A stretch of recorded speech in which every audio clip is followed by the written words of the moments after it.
Tidak perlu mewah dalam segala hal, karena apa yang terlihat cukup itu lebih baik daripada berlebih-lebihan. Kembali lagi bersama saya Stephen, seperti biasa jangan lupa siapkan apa? Ya tentunya kopi dan nutbray untuk menemani kalian dalam menonton alur cerita film ini. Selamat menyaksikan dan celepot!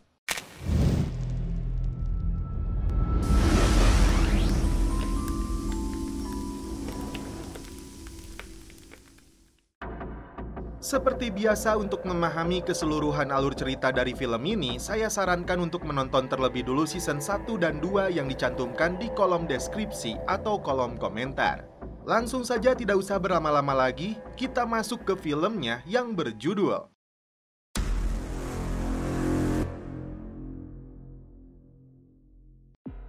berlatar belakang di kota Coahuila, State Meksiko. Terlihat seorang pria membawa dus ke pusat perbelanjaan. Dan tiba-tiba ini yang dia lakukan.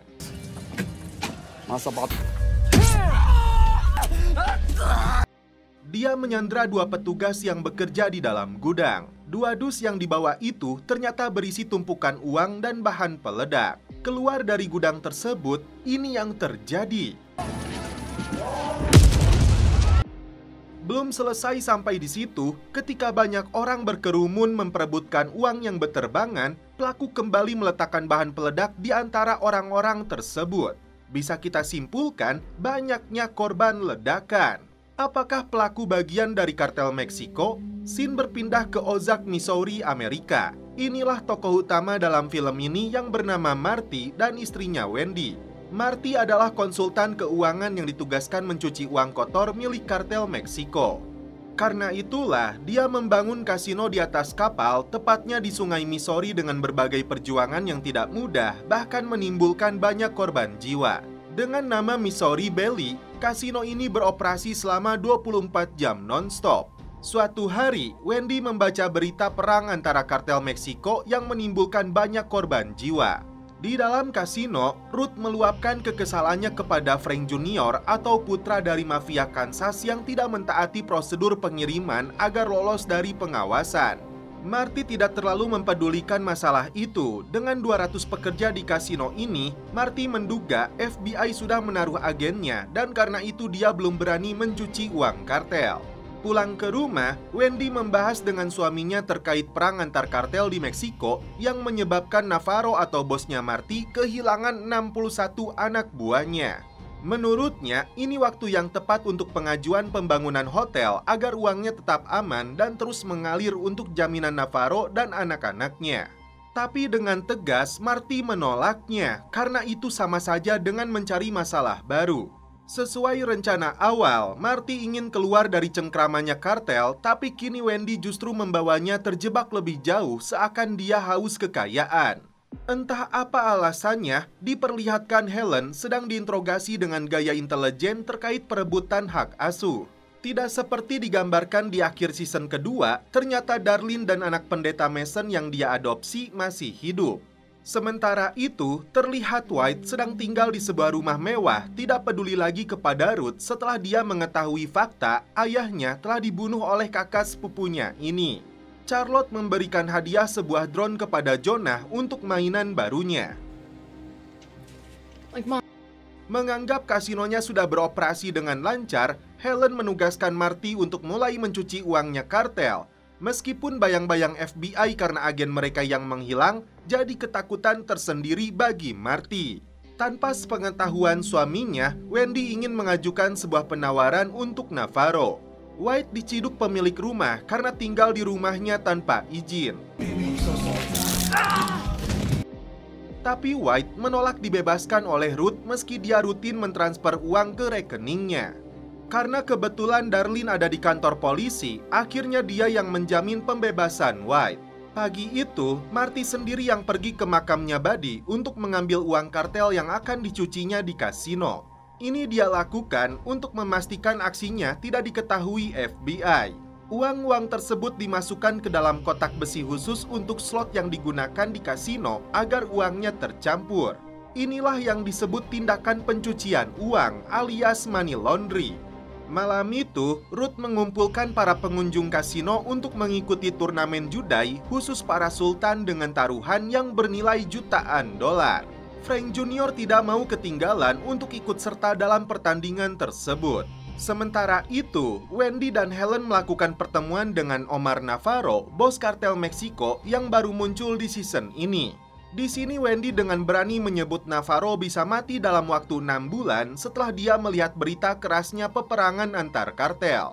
Demi menjamin keuangannya di masa depan khususnya untuk ahli warisnya, Wendy menawarkan pembangunan hotel di Missouri sebagai jalan keluar dan bisnis yang sah untuk menambah pemasukan. Helen mengajak Wendy untuk pergi karena dia mengetahui bos kartel ini harus memikirkannya terlebih dulu. Untuk pertama kalinya, Marty dipanggil oleh agen Evan karena dia menuduh Marty terlibat dalam terbunuhnya agen Patty. Melanjutkan penyelidikan yang dilakukan rekannya itu, Evan berjanji akan menjatuhkan Marty dalam kasus pencucian uang. Kembali ke kasino, para peserta tampak serius melirik kartu yang mereka pegang.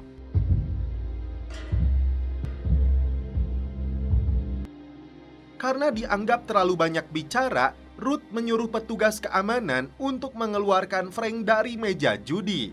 Marty pun melihat kejadian tersebut dari layar CCTV. Tak sampai di situ, Ruth memberinya pelajaran tambahan dengan melemparnya ke sungai. Hari itu di sebuah kelas, terlihat seorang siswa sedang memegang ponsel. Tiba-tiba, seorang siswi terkejut saat melihat ponselnya. Entah foto apa yang dilihat si pengajar, tapi dia meminta siapapun untuk mengaku. Karena tidak ada satupun yang mau mengaku, ini yang dia lakukan.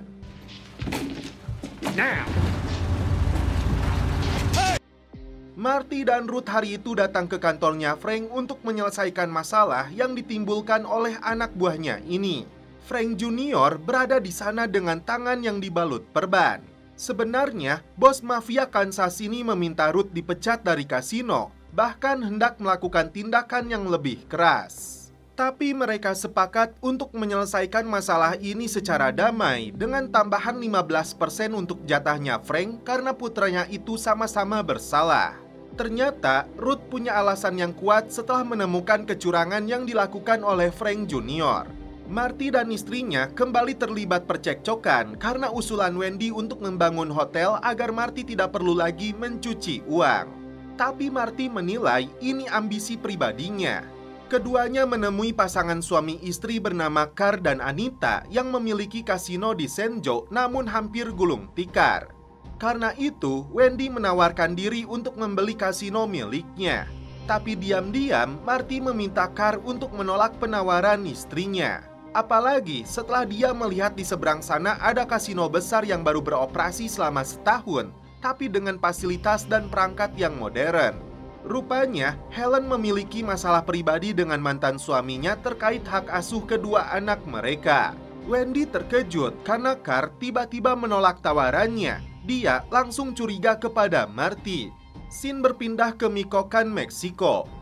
Dua orang pria menurunkan beberapa jasad di depan rumah seseorang. Malam itu, Ruth melihat seorang pria datang ke kasino hanya duduk santuy tapi tidak memasang taruhan. Ternyata dialah si pengajar yang mengaku bernama Ben, adiknya Wendy. Belum jelas apa maksud kedatangannya karena bagi Wendy dan Marty ini tidak biasa. Di pagi hari, ketika Wendy sedang menelepon, Marty buru-buru menyadapnya. Marty kecewa karena istrinya itu dan Helen diam-diam melanjutkan keinginan mereka untuk mengembangkan bisnis dengan menambah harga tawarannya kepada Carr dan Anita. Diam-diam, Marty sendiri menjalankan rencana dengan bantuan Frank. Saat tengah malam, tiba-tiba Wendy dihubungi Navarro yang bertanya tentang nasib kasinonya. Entah apa maksudnya, tapi dia menceritakan tentang pembantunya yang mengalami kecelakaan seakan ada pertanda buruk. Jonah terkejut setelah tahu Zeke diadopsi oleh Darlene. White sendiri kini tinggal bersama wanita psikoplok ini. Pagi itu, Helen mengajak putrinya Erin berkunjung ke rumah Marty. Frank dan anak buahnya menyelinap masuk ke dalam kasino baru yang super megah. Diam-diam, Frank memasukkan sesuatu ke dalam cerobong. Di malam hari, saat perayaan kembang api di kasino saingannya Carl dan Anita itu, ini yang terjadi. Atas kejadian itu, Anita justru membatalkan rencananya untuk menjual kasino tersebut kepada Wendy. Ruth berhasil menggunakan aplikasi di ponselnya untuk memenangkan mesin slot dengan mudah. Marty awalnya meminta Ben untuk pergi, tapi dia menolak karena statusnya sebagai buronan.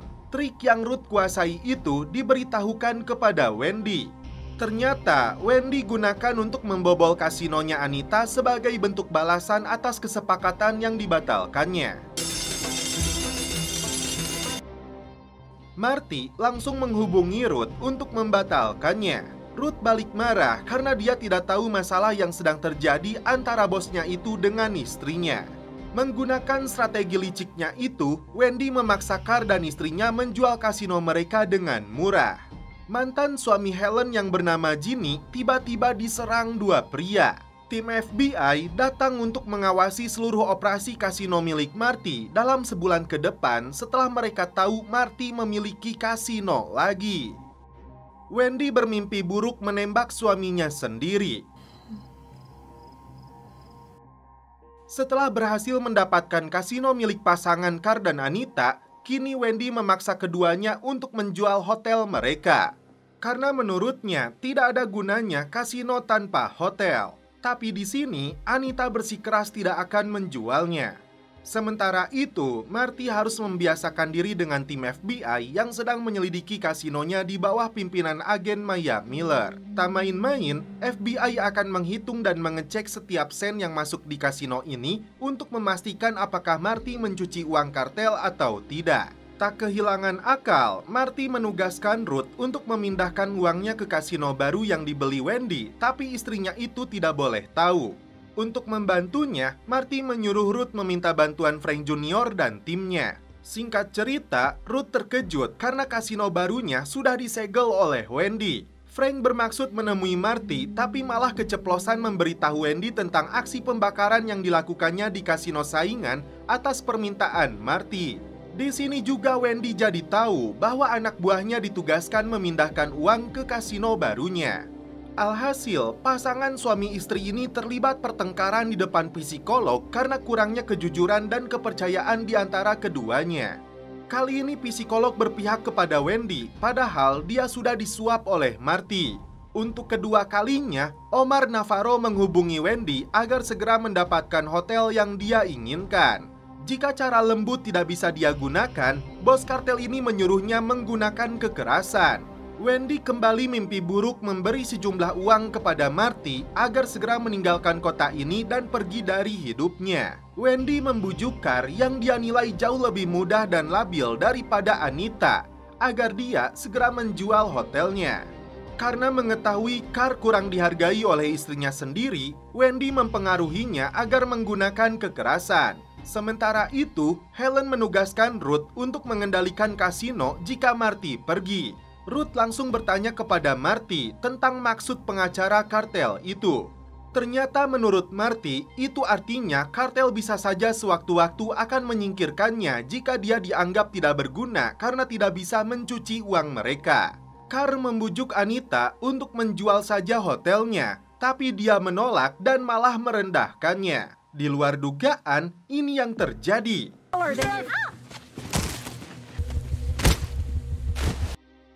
Singkat cerita, Wendy berhasil mendapatkan hotelnya. Seakan tidak peduli dengan munculnya korban jiwa. Bukannya senang, Marty justru terlihat murung karena dari awal dia sudah tidak sepaham dengan ambisi istrinya ini. Merasa punya power, Wendy memberitahu putranya bahwa dia akan mengambil kembali Zack dari tangan Darlene. Belum punya jalan keluar lain, Marty memanfaatkan acara konser musik untuk mencuci uangnya seakan-akan ada biaya tambahan senilai $100.000. Wendy memancing amarahnya Darlene dengan mengatakan dia harus melepaskan hak asuhnya. Alhasil, Wendy mendapat bogem mentah darinya. Neck for a mama. Justru inilah yang diharapkan olehnya sebagai bukti fisik. Berbeda dengan agen FBI lainnya, Maya menawarkan kepada Marty untuk menjadi saksi tanpa dia perlu ikut program perlindungan saksi. yang justru membuatnya makin terancam. Asalkan Marty mengaku bersalah terkait kasino dan transfer dana, lalu mendekam 18 bulan di penjara federal, dia yakin Navarro tidak akan tahu Marty telah mengadu.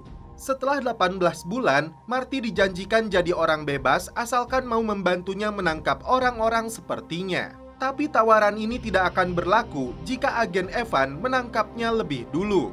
Anak buah Frank diinterogasi FBI berdasarkan bukti rekaman CCTV dalam aksinya membakar kasino. Jika tidak ingin mendekam dalam penjara, dia harus membantu FBI dalam menjatuhkan Marty. Siang itu, Marty kembali menyadap pembicaraan istrinya dengan Navarro, melaporkan keberhasilannya dalam mendapatkan hotel tersebut. Tiba-tiba, Navarro menyuruhnya menutup telepon karena telah disadap. Ben yang kandel kulit banget mengajak Ruth untuk makan seblak bersama. Di sini Marty mengiyakan penawaran agen Maya, tidak mempermasalahkan meski harus mendekam selama 18 bulan, yang penting dia kembali menjadi manusia normal. Saat konser berlangsung, Ben melihat Marty diculik beberapa pria tinggi kekar.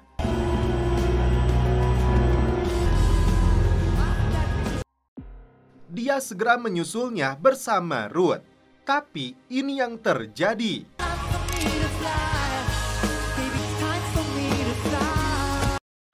Wendy terkejut setelah mendapat informasi dari adiknya bahwa Marty telah diculik.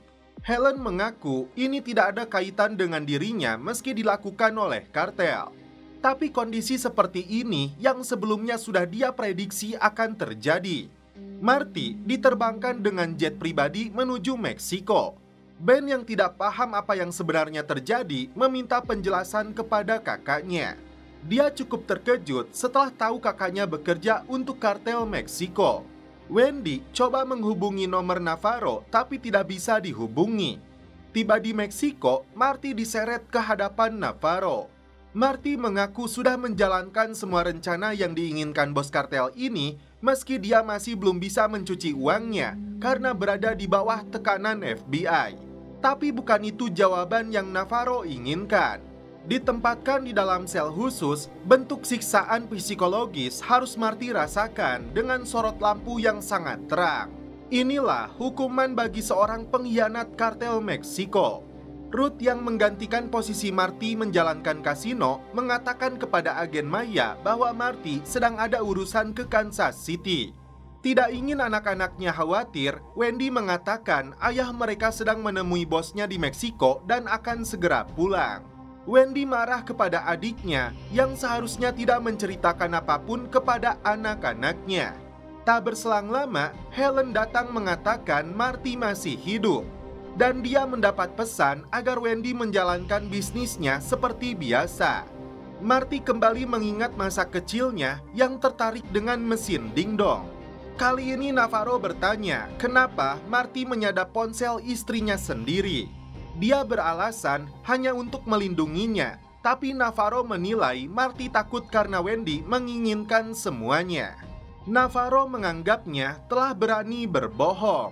Di samping itu, Ruth mengumpulkan beberapa pria dan wanita balangsak termasuk Ben yang ingin ikut serta, lalu diberikan sejumlah uang untuk pura-pura datang ke kasino mempertaruhkan uang mereka. Padahal ini bagian dari inovasi barunya untuk mencuci uang kartel. Agen Maya merasa curiga karena pagi ini dia mengecek ada lonjakan pendapatan. Ruth beralasan banyak orang kaya yang datang di musim panas. Maya heran kenapa Ben ikut bermain kasino, padahal dia adik dari pemilik kasino ini. Ben yang mengaku sebagai guru merasa gabut meski gajinya kecil tapi kakaknya orang kaya. Marty yang terganggu secara psikologis meneriaki Navarro mengatakan tidak pernah setuju dengan kasino barunya. Berharap kartel saingannya yang akan memenangkan peperangan. Agen Maya menunjukkan foto pelaku yang menculik Marty kepada Wendy yang pura-pura suaminya sedang dinas luar ke Kansas City. Agen FBI ini sangat yakin Marty sedang disiksa dan dites kesetiaannya oleh kartel. Jika Wendy bersedia, FBI akan membantu menyelamatkannya, tapi ada syaratnya. Namun Wendy tetap mengatakan suaminya sedang berada di Kansas City. Bentuk siksaan psikologis terus dialami Marty yang tidak henti-hentinya. Tiba-tiba masalah besar muncul karena rekening khusus kasino yang ada di Panama telah dibekukan.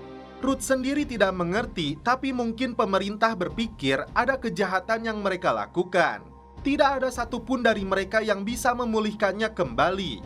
Ben segera menyusul Ruth yang sedang duduk termenung di rumahnya.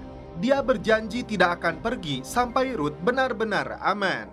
Dan setelah itu mereka pun celepon. Masalah itu akhirnya sampai ke telinganya Navarro. Dia menyuruh Marty untuk mengecek apa yang sebenarnya terjadi dengan rekeningnya. Hanya dalam hitungan detik, Marty berhasil memulihkan kembali rekeningnya. Tapi Navarro tetap menahannya. I did it! I did it! I won, motherfucker! Wendy hanya bisa menangis, merasa tidak sanggup jika harus kehilangan suaminya. Marty kembali ditanya bos kartel ini kapan dia akan mencuci uangnya. Disinilah Marty menjawab saat dia melakukan kompromi dengan FBI, disitulah waktu yang sangat aman. Dalam beberapa bulan, Marty akan balik mempengaruhi agen FBI untuk bekerja kepadanya. Tidak ada yang Marty inginkan sebagai imbalannya kecuali Navarro berterima kasih kepadanya. Akhirnya, malam itu juga Marty dikembalikan pulang ke rumahnya. Agen Maya yang sudah tahu Marty telah kembali meminta persetujuan atasannya untuk mendekati konsultan keuangan itu. Karena sebelum dibawa pergi, Marty sudah setuju untuk bekerja sama dengan FBI. Wendy baru menyadari di pagi harinya bahwa Marty sudah pulang. Dia bangun subuh, memasak untuk anak-anaknya seakan tidak pernah ada yang terjadi. Ruth sendiri terkejut setelah mendapat pesan dari Marty untuk rapat. Ben yang tidak menyerah kembali merayu Ruth meski wanita ini sangat jutek, mantan kriminal, dan temperamental, tapi itulah karakteristik yang dia sukai darinya. Ruth sampai memeluk Marty karena merasa lega bosnya ini baik-baik saja. Di sini Marty membuat rencana untuk meminjamkan uang bagi orang-orang terpilih agar menggunakan uang tersebut di meja kasino dan terlihat sah. Paket pinjol dan judol menurut Marty strategi yang tepat untuk mencuci uang kartel. Sam langsung setuju dengan rencana Wendy. Tiba-tiba Navarro kembali menghubunginya. Ditanya kenapa Marty dia lepaskan, padahal kita berdua tidak lulus tes. Itu karena Navarro menilai Marty ingin menang persis seperti keinginannya. Kembali ke kantor, Marty tidak mau meladeni pertanyaan agen Maya kecuali seputar audit. Sesuai keinginan Navarro, Marty dan Wendy datang ke peternakan kuda untuk membelinya. Tak banyak basa-basi, Marty langsung membelinya dengan harga tinggi. Menginap di peternakan ini, Marty memberitahu istrinya tempat Navarro seperti neraka. Dia bisa bebas setelah berjanji akan mengendalikan agen Maya. Ruth tidak menduga akan diculik oleh anak buahnya Frank. Everyone's jobs anyways.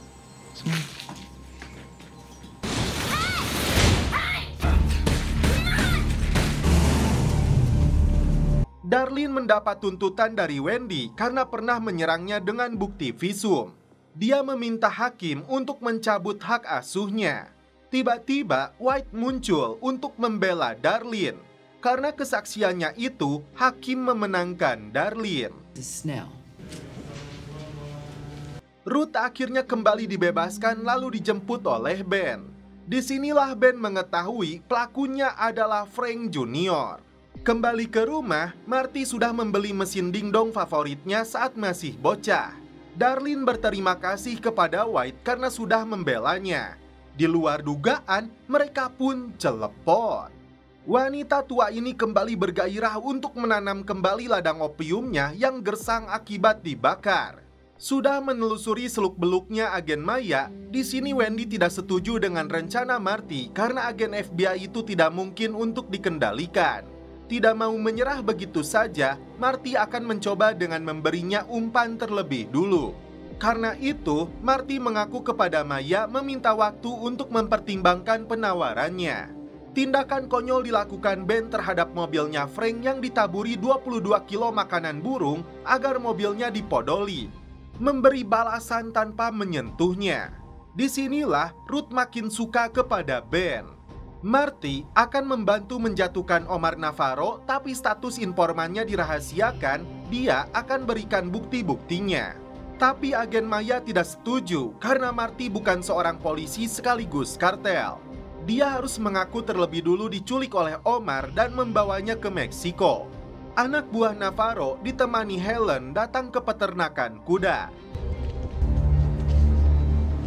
Sementara itu, Marty kembali menemui Maya di rumahnya untuk mengaku dia diculik Navarro ke Meksiko. Apakah Marty benar-benar ingin bekerja sama ataukah bagian dari rencananya untuk mengendalikan Maya? Anak buah Navarro memotong bobogaan kuda jantan terbaik yang ternyata milik saingan kartelnya. Pemilik peternakan marah karena itu sama saja merugikannya jutaan dolar.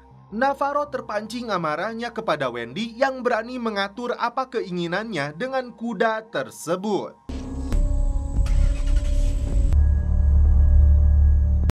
Pertengkaran hebat terjadi antara Marty dan Wendy di depan psikolog mereka. Keduanya sama-sama tidak bisa menahan diri lagi setelah tahu mereka sama-sama telah menyogok psikolognya. Marty menuduh istrinya ini egois, hanya memikirkan dirinya sendiri. Tapi Wendy beralasan semua ini dia lakukan untuk memperbaiki kekacauan yang dilakukan Marty.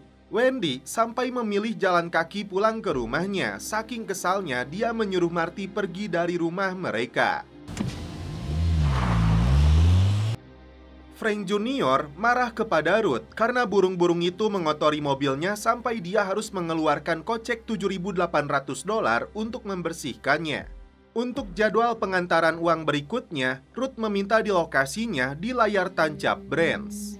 Darlene datang ke kantornya Helen dan Wendy, mengaku sudah menanam kembali narkoboynya. Ia ingin kembali membuat kesepakatan untuk distribusi. Dengan tegas, Helen menolaknya karena sangat berbahaya menanam opium di dekat kasino. Ditambah lagi, Darlene pernah mencampur produknya yang membuat kartel kena imbas setelah 57 orang menjadi korban. Karena tidak diperbolehkan tidur di rumahnya lagi, Marty berencana tinggal di dekat apartemennya agen Maya. Tapi Marty tetap menolak menandatangani surat pengakuannya sebelum berbicara dengan istrinya. Darlene meminta bantuan sheriff dan anak buahnya dalam sebuah rencana untuk memberikan balasan kepada kartel yang menolak membeli produknya lagi. Erin bersikeras ingin bermain bersama Tommy dan teman-temannya yang tidak terlalu mereka kenal. Charlotte dan Jonah tidak punya pilihan selain menemaninya. Mereka terkejut setelah Tommy menembakkan pistolnya, menantang Jonah untuk beradu skill menembak sasaran. Tommy terkejut karena Jonah berhasil menembaknya dengan sempurna. Merasa telah salah menilainya, Tommy memaksa Jonah menaruh botolnya di atas kepala. Come on. Untung saja polisi lebih dulu tiba. Ternyata Tommy ditugaskan seorang pria untuk mempengaruhi Erin agar membenci ibunya. Maya memberitahu Marty bahwa persalinannya 6 minggu lagi, karena itu dia harus segera mengambil keputusan. Entah apa tujuannya, Wendy berencana membuat yayasan sosial seperti milik Charles, dan karena itu dia menghubungi Jim untuk meminta bantuan. I'm looking to spend first. Di malam hari, Wendy marah besar kepada Ben karena membuang obatnya. Ternyata Ben memiliki masalah dengan psikologisnya dan karena itu dia harus rutin minum obat. Ben mengaku menyukai Ruth dan karena itu dia membuang obatnya karena dia merasa tidak normal lagi. Wendy memberi peringatan kepada adiknya ini agar tidak menyakiti Ruth yang punya peran penting untuk bisnis keluarga ini. Wendy pun akhirnya memberitahu Ruth penyakit bipolar yang diderita oleh adiknya dan jika Ruth menyukainya, dia harus memastikan Ben mengonsumsi obatnya. Tri diajak tinggal bersama White di rumah Darlene. Disinilah Tri memahami ada hubungan dekat antara kakaknya itu dengan janda tua ini. Tri segera memberitahu apa yang dia saksikan kepada Ruth. Tak mau buang waktu, Ruth segera pergi ke rumahnya Darlene untuk mengajak pulang White. Ruth sudah menunjukkan bentuk kasih sayangnya kepada White. Tapi dia menolak dan lagi-lagi karena White merasa telah dikhianati setelah Ruth membunuh ayahnya. Pulang dari minimarket, Marty merasa ada yang membuntutinya. Setelah dikonfirmasi kepada Helen, ternyata bukan kartel. Helen menyuruhnya kembali masuk ke toko menunggu anak buahnya datang menjemput. Ruth datang ke rumah Wendy untuk meluapkan seluruh perasaan dan kesedihan yang dialaminya kepada Ben. Dan setelah itu mereka pun celepon. Marty sendiri akhirnya kembali pulang berkumpul dengan anak istrinya, memastikan malam itu mereka aman dari ancaman si pengintai. Di pagi harinya, Marty mendapat info dari Helen, 3 mobil yang membuntutinya sedang bergerak ke arah Chicago. Ruth yang ikut menginap hendak pergi ke lokasi layar tancap untuk mengecek pengiriman yang dilakukan anak buahnya Frank Jr. Di waktu yang sama, Ben mengajak Jonah membawa drone-nya untuk mengawasi Ruth dari udara. Ruth sudah menunggu di gerbang, tapi mobil anak buah Frank malah melaju masuk ke dalam. Tiba-tiba, Ben melihat 3 mobil mencurigakan datang mendekat. Dia pun bergegas menghubungi Ruth untuk menjauh. Selanjutnya, ini yang terjadi. Mereka membakar dan meledakkan uangnya.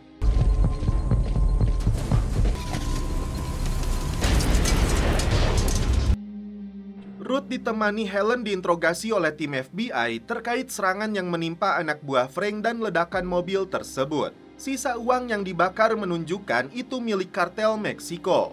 Ruth menyangkal dirinya terlibat dan berada di TKP saat kejadian. Giliran Frank yang marah kepada Marty karena 3 anak buahnya dibunuh dan FBI menginterogasi anaknya. Ternyata pelaku serangan itu adalah kartel Meksiko, musuhnya Omar Navarro. Bos mafia Kansas ini ingin balas dendam, tapi Marty memintanya tenang, biarkan FBI yang bekerja. Jonah hanya memperlihatkan rekaman serangannya kepada Charlotte, tapi orang tua mereka tidak diberitahu karena Ben bisa mendapat masalah. Agen Evan kembali mencecar Ruth karena jejak ban mobilnya ditemukan di TKP. Ruth kembali menyangkalnya dan berusaha menahan emosi karena agen FBI ini memancing emosinya dengan membahas masalah kematian ayahnya, yang sampai saat ini tidak Ruth pertanyakan siapakah dalangnya.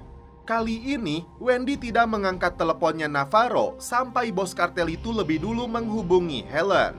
Dengan lantang, Wendy menyebut dia dan suaminya sebagai brand yang penting yang seharusnya dijaga dan dilindungi dengan baik. Aksi nyeleneh dilakukan si psikolog tua yang datang menggunakan mobil sport mewah hanya untuk melihat keadaan Marty.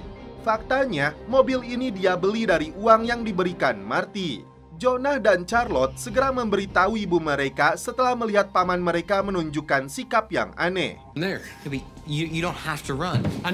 So, Mom. Wendy paham betul karena penyakit adiknya ini kambuh dan seharusnya dia minum obat. Giliran Marty yang diinterogasi oleh FBI. Di sini terungkap, ternyata agen Evan yang memanfaatkan si Tommy untuk menjadi informannya dengan mempengaruhi anaknya Helen. Tommy dan 2 rekannya itu menjadi korban serangan. Frank Jr. menuduh Ruth sebagai pelaku yang sengaja mengatur lokasi, lantas membunuh ketiga anak buahnya. Pertengkaran keduanya dilihat jelas oleh Maya. Karena kehilangan $250.000 di meja judi, Maya akan mengecek keuangannya Sam. Bahkan melibatkan dirjen pajak untuk memastikan apakah ada tindakan ilegal yang dilakukan atau tidak. Sam segera menghubungi Marty terkait ancaman dari FBI ini yang membuatnya ketakutan. Baru saja keluar kasino, ini yang dilakukan Frank Jr. kepada Ruth. Ruth segera dilarikan ke rumah sakit. Marty, Ben, dan Wendy menunggu hasil operasi yang dilakukan dokter. Semua ini karena intimidasi yang dilakukan FBI yang menyalahkan Ruth atas peristiwa serangan itu. Lantas, apa langkah Marty berikutnya yang mengaku lelah dengan semua masalah yang menghampirinya? Tri memberitahu White bahwa Ruth saat ini dalam kondisi kritis di rumah sakit dengan berbagai luka. Tapi White seakan tidak peduli.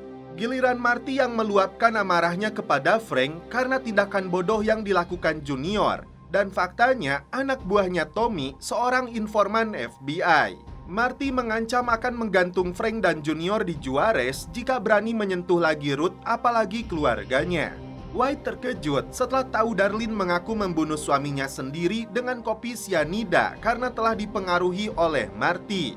Dan itulah yang terjadi kepada Ruth saat ini. Apakah White menyadari wanita tua yang dia tiduri ini seorang psikoplog? Agen Maya yang sudah tidak sabar meminta Wendy untuk membujuk suaminya agar segera menandatangani penawarannya. Ditegaskan di sini, jika Marty setuju statusnya akan jadi terpidana, otomatis lisensinya sebagai pemilik kasino Missouri akan dicabut. Ben dengan setia menemani Ruth di rumah sakit sampai siuman. Ben bertanya, apakah Frank Junior pelakunya? Tapi Ruth mengaku tidak memperhatikannya. Anak buah Helen datang ke rumahnya Sue, si terapisnya Marty, dengan menunjukkan pistolnya. Setelah menghabisinya, dia melihat catatan keuangan yang bersumber dari Marty. Helen mengutusnya karena dia curiga dengan mobil mewah yang digunakan wanita ini. Marty dan Wendy datang menjenguk Ruth yang menginginkan Frank Junior dibunuh. Tapi mereka menolak karena itu bukan solusi. Dan ternyata Ruth sudah tahu bahwa Wendy yang membunuh ayahnya. Tapi selama ini dia tidak mempermasalahkan hal itu. Helen dan anak buahnya ini menenggelamkan mayat terapis itu ke dalam laut dan mengantarkan Ruth kembali pulang. Di waktu yang sama, datanglah White untuk melihat keadaannya. White mengaku ingin memaafkannya, tapi dia merasa belum sanggup. Marty mencari keberadaan Sue di rumahnya, tapi psikolog itu maupun mobil kuningnya tidak dia temukan. Karena pintunya rusak, Marty pun masuk. Dari buku daftar tamu yang dia lihat, terdapat nama Frank Jackson yang sebelumnya datang ke sini. Tapi Marty terkejut karena nama Helen tercantum dalam daftar tamunya. Wendy yang mendapat info langsung bertanya kepada Helen. Dia mengaku wanita tua itu sudah dia tangani untuk menyelesaikan masalah yang disebabkan oleh Marty dan Wendy.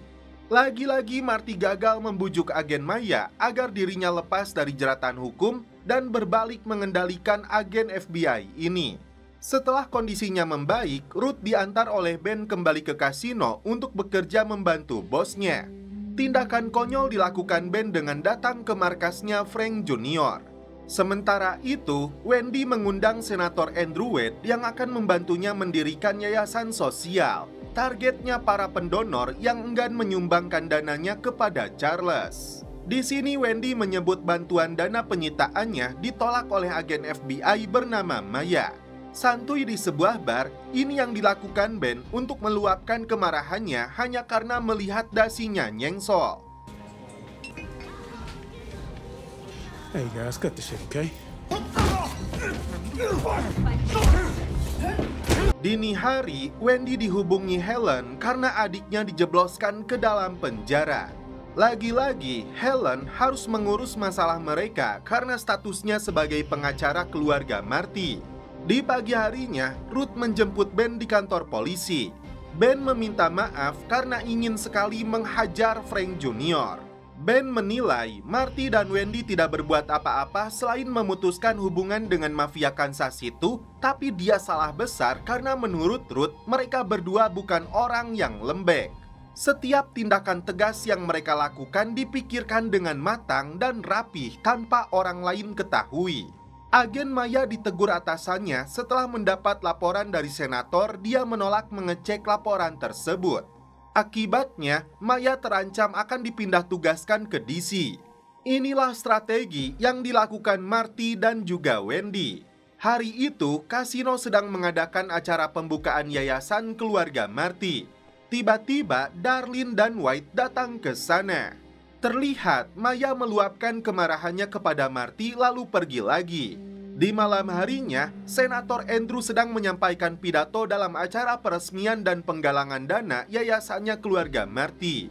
Tiba-tiba, Ben datang bertanya kepada Wendy apa yang terjadi dengan rekannya Marty di Chicago. Penyakit adiknya ini kambuh sampai memukul Marty. Keep my fucking voice! Just calm down a little bit. Fucking liar! You're up, everybody! Hanya ada dua pilihan untuk Ben, penjara atau rumah sakit. Itulah yang harus diputuskan oleh Wendy sebagai kakaknya. Di dalam sel, Ben sampai berteriak histeris karena menolak dikirim ke rumah sakit jiwa. Datang ke RSJ, Ruth bertanya kepada Ben kenapa dia membuat masalah malam itu. Ben menyebut karena kakaknya telah banyak membunuh, dari ayahnya Ruth sampai agen FBI. Karena semuanya begitu rumit, Ruth tidak bisa menceritakan semuanya. Ben yang menangis histeris meminta dikeluarkan dari rumah sakit ini. Helen melaporkan kepada Navarro acara amalnya gagal dan karena itu dia akan melakukan sesuatu kepada mereka. Setelah Ruth curhat tentang keinginan Ben untuk keluar dari rumah sakit, menurut White hanya Darlene yang bisa melakukannya. Hari itu juga Darlene memaksa Sheriff mengeluarkan Ben. Setelah keluar, Ben meluapkan amarahnya kepada Helen yang disebutnya sebagai agen kartel tepat di depan putrinya sampai dia shock. You're a fucking cartel operator. That could have been your fucking head. Mom, why was he saying that? Marty mendatangi Ruth karena telah bertindak bodoh dengan mengeluarkan Ben dari rumah sakit jiwa. Mereka terkejut setelah mengetahui Ben marah besar kepada Helen dan Putri dengan menyebutnya sebagai antek kartel. Sama saja dengan menyerahkan nyawa, Marty menyuruh Ruth untuk segera membawa pergi Ben dari sini. Seperti yang ditakutkan, Helen menugaskan anak buahnya yang bernama Nelson untuk menghabisi Ben. Ternyata Ruth menitipkan Ben kepada Darlene sampai situasinya aman. Setelah itu, Ben dipaksa untuk kabur ke luar negeri. Di samping itu, hubungan Ruth dengan White mulai membaik.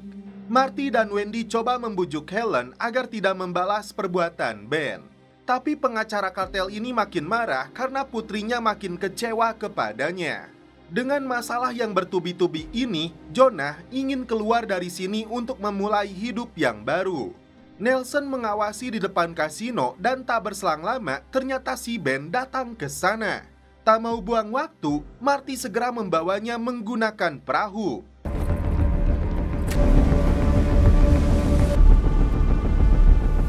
Setelah itu, datanglah Wendy yang berencana membawa Ben pergi. Tapi ponselnya dia berikan kepada Marty agar dibawa ke Kansas untuk mengelabui Helen. Ruth dibuntuti oleh si Nelson yang sedang memburu Ben. Ternyata Ruth sudah tahu bahwa Nelson yang menjadi eksekutor dalam menghabisi nyawa ayahnya. Setelah Wendy tidur, diam-diam Ben keluar dari mobil. Di pagi harinya, Wendy dikejutkan dengan polisi yang mengaku mendapat laporan dari Ben bahwa hidupnya terancam oleh Omar Navarro. Wendy menjelaskan bahwa adiknya ini mengalami sakit jiwa. Marty menunjukkan lokasi ponselnya Wendy terdeteksi di Kansas. Tiba-tiba, Ben menghubungi Helen untuk minta maaf. Wendy terlambat mencegah hal itu. Dan kini, Helen mengetahui Ben sedang dibawa pergi oleh Wendy.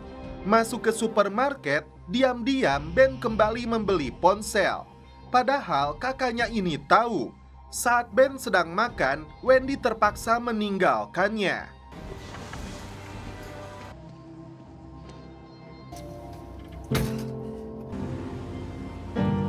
Tapi Nelson sudah mengetahui lokasi Ben.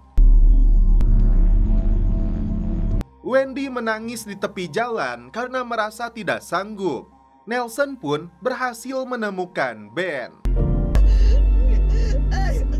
Lantas, apakah Ben akan langsung dieksekusi mati? Nelson mengantarkan jasad Ben ke rumah duka. Di sana, Marty dan Ruth sudah menunggu untuk melebur jasadnya menjadi abu. Nelson, okay, kick. Wendy should be here.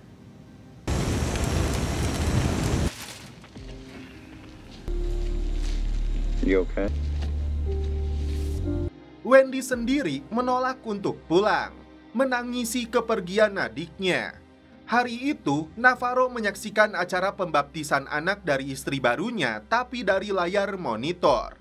Di luar dugaan, ini yang terjadi.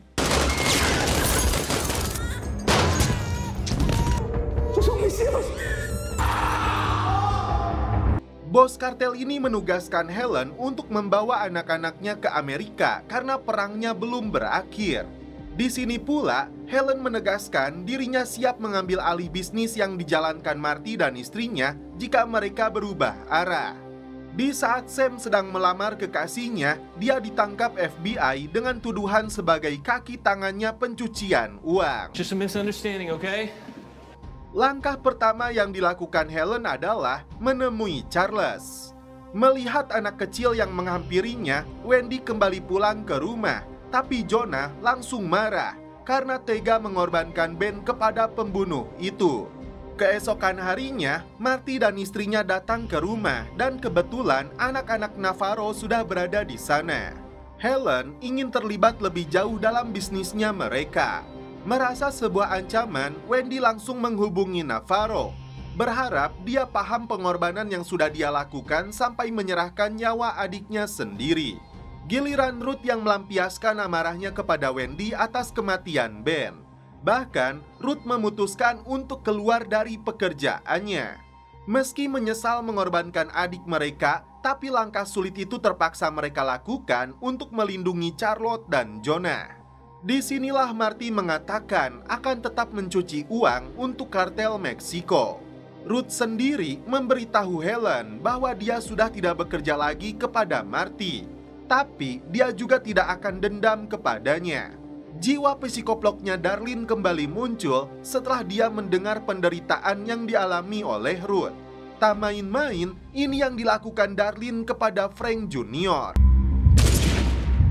Wendy mendapat informasi dari Jim bahwa Helen sudah mendapat izin pembangunan kasino jalur ekspres. Itu sama saja Helen telah mengajak perang kepada Wendy dan Marty.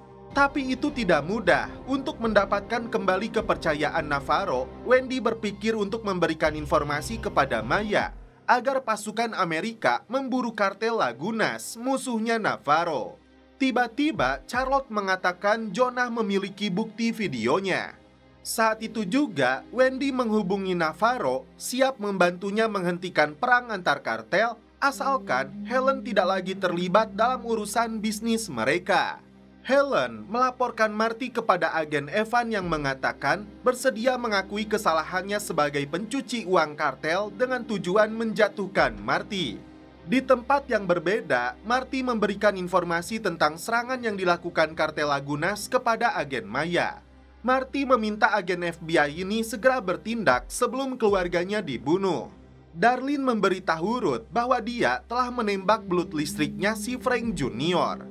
Di sini pula, Darlene memberikan penawaran kepada Ruth untuk bekerja kepadanya.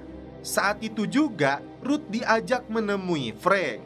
Darlene ingin dia tahu Ruth tidak ada hubungannya dengan yang dia lakukan kepada putranya. Dia menawarinya kerjasama untuk mendistribusikan narkoboynya dengan pembagian 50-50 dari keuntungan jutaan dolar. Jika Frank menolak, tidak masalah bagi Darlene jika dia memilih jalan perang. Tiba-tiba, Navarro mengundang Marty dan Wendy untuk hadir dalam acara baptis anaknya di Meksiko. Tak diduga, Jonah menodongkan senjatanya kepada Helen karena dia telah membunuh pamannya. Helen beralasan tindakan itu sudah disetujui ibunya, dan jasadnya sendiri telah dilebur di rumah duka keluarganya. Sementara itu, Wendy dan Marty sudah dijemput untuk terbang ke Meksiko. Sebelum naik pesawat, Marty terkejut setelah diberitahu Maya bahwa dia menerima kesepakatan untuk masuk perlindungan saksi, mengakui kesalahannya sebagai pencuci uangnya kartel.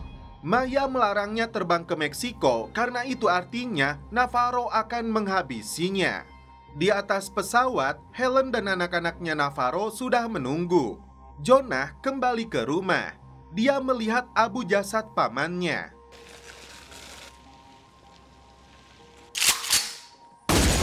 Dan ketika baru saja tiba di Meksiko, tiba-tiba ini yang terjadi. Journey. Bagaimana kisah Marty dan Wendy selanjutnya? Film berlanjut ke season 4.